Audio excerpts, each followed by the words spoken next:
जयपुर में आज रमजान के आखिरी जुमे की नमाज अदा की गई। जौहरी बाजार स्थित जामा मस्जिद के बाहर सड़क पर बड़ी संख्या में रोजेदारों ने काली पट्टी बांधकर नमाज पढ़ी। वक्फ अमेंडमेंट बिल 2024 के विरोध में all India Muslim personal law board ने काली पट्टी बांधकर नमाज अदा करने की अपील की थी। लोगों ने शांतिपूर्ण तरीके से विरोध जताया। इस दौरान कांग्रेस विधायक रफीक खान और अमीन कागजी और वक्फ बोर्ड चेयरमैन खानू खान बुधवाली भी नमाज पढ़ने के लिए पहुंचे। वो भी हाथ पर काली पट्टी बांधे दिखे। विधायक रफीक खान का कहना है कि केंद्र सरकार मनमर्जी से इस तरह का वक्फ अमेंडमेंट बिल लेकर आ रही है जो हमें किसी भी हालत में मंजूर नहीं है। एक तरफ प्रधानमंत्री नरेंद्र मोदी मुस्लिम समाज के लोगों को ईद पर गिफ्ट बांट रहे हैं सौगाते मोदी के रूप में, दूसरी तरफ वक्फ में संशोधन के नाम पर मुस्लिम समाज के लोगों को डराया जा रहा है। नमाज में पहुंचे लोगों का कहना है कि हमारे बड़ों के कहने पर हम नमाज में काली पट्टी बांध कर आए हैं। उन्होंने बताया कि सरकार जो वक्फ में संशोधन कर रही है वो गलत है, इसी के विरोध में हम काली पट्टी बांध कर आए हैं। जामा मस्जिद के सेक्रेटरी जहीरुल्लाह खान ने बताया कि जमातुल विदा की नमाज सुकून के साथ में सभी नमाजियों ने अदा की। पुलिस प्रशासन, नगर निगम महापौर, स्थानीय विधायक और वॉलंटियर्स ने अपनी जिम्मेदारी निभाई। उन्होंने कहा कि ईद उल फितर की नमाज जामा मस्जिद में सुबह 7:20 पर अदा की जाएगी। वक्फ बोर्ड कानून क्या है, नए पुराने में 4 बड़े अंतर क्या हैं, चलिए ये बताते हैं।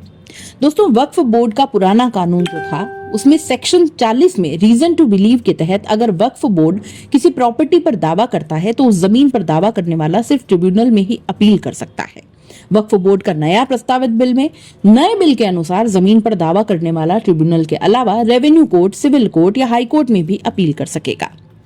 पुराने बिल में वक्फ ट्रिब्यूनल का फैसला आखिरी माना जाता है, उसे चुनौती नहीं दी जा सकती। नए बिल में अब वक्फ ट्रिब्यूनल के फैसले के खिलाफ हाई कोर्ट में अपील की जा सकेगी।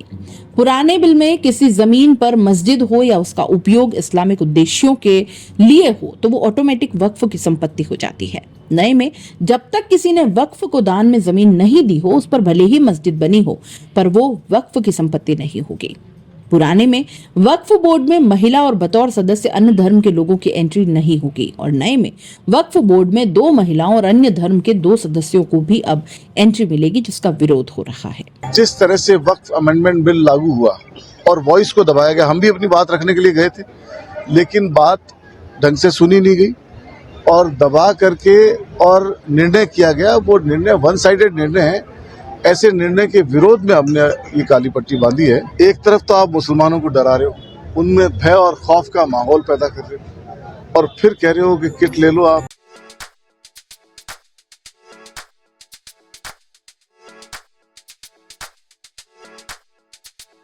R&T ग्रुप ऑफ कॉलेजेस, यहाँ आपको मिलता है world class infrastructure in India, well equipped science laboratories, agriculture की यूनिक सीड लैब भी, digital library, computer lab with AI technology, digital board सभी छात्रों के लिए, ऑनलाइन स्टूडेंट्स के लिए पॉडकास्ट रूम भी अवेलेबल है। चित्तौड़गढ़ जिले और MLSU उदयपुर का एकमात्र एक्रीडेटेड कॉलेज। कोर्सेज हैं जिनमें BCA, BCom, BSc, bio, maths, agriculture, BA, B.Ed, BA, B.Ed, BSc, B.Ed, BSTC, MA, MSc, MCom।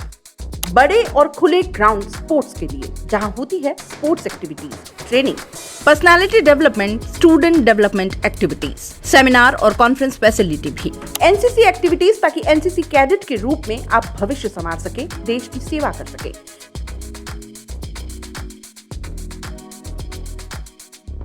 ये विजन है R&T and Vivekananda group of colleges के चेयरपर्सन डॉक्टर वसीम खान का।